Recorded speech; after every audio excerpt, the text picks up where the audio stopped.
Hello guys, welcome back to my YouTube channel, Australia Vlog. For today's video guys, ay magluluto tayo ng kalderitang pato. Wow, sarap naman ng kalderitang pato. Medyo matagal-tagal na rin na hindi ako nakapag-ulam ng pato kasi nga mahirap hanapin ang pato.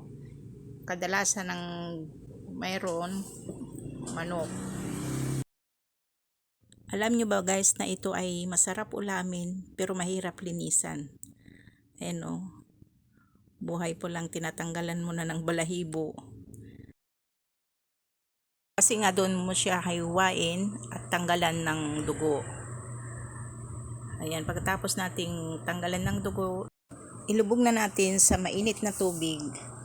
Tapos tanggalan na yung iba pang balahibo. Alam nyo ba, ang hirap tanggalin yung mga balahibo niya guys, lalo't mayroong mga liliit. Matrabaho talaga ang paglilinis ng pato. Tiyaga lang ang kailangan kung gusto mong mag-ulam nito. Ayan, malinis na siya, i-chop na natin. Ayan, na-chop na natin. Ready to boil na. Kailangan pakuluan natin ng isang beses. Tapos itapon para maalis yung amoy.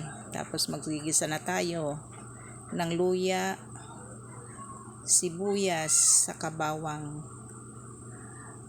Kapag nagigis tayo ng karne ng pato, lagyan natin ng luya. Kung halimbawa gusto nyo mas maraming luya, mas maganda kasi ito yung pampaalis ng lansa. At yung bawang sibuyas naman, medyo may kamahalan ngayon, kaya medyo tipid-tipid lang muna. Kung sakaling naabot mo ang puntong ito, that means nagustuhan mo ang aking video. Kaya kung hindi ka pa nakapag-subscribe sa aking YouTube channel, huwag mo sanang kalimutang pindutin ang subscribe button. At huwag mo ring pagkait na i-like and share para makita rin ng iba. Ayan guys, nag-iba na yung kulay ng bawang sibuyas. Pwede na nating ilagay yung karne ng pato. At i-mix-mix na natin. Kayo ba guys, nag-uulam din ba kayo ng ganito, ng pato? At alam nyo na rin ba kung paano katayin ito? Kasi yung manok at pato ay magkaiba kung paano tanggalan ng dugo.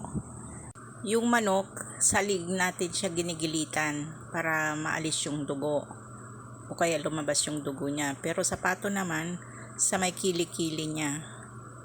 Doon natin hihiwain para lumabas yung dugo. Ayan guys, pwede nating lagyan ng condiment yung binuluto nating kaldereta. Pinagay na natin yung oyster sauce, sunod yung soy sauce, paminta, laurel. Ayan, tapos simikos-mikos na natin. Lagyan din natin ng Sprite, pampadagdag lasa. Natin takpan.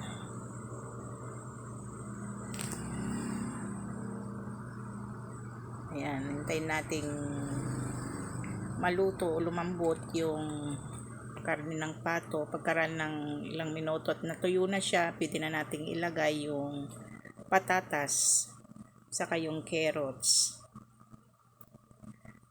At dagdagan natin ng tubig guys para maluto rin yung patatas sa carrots niya.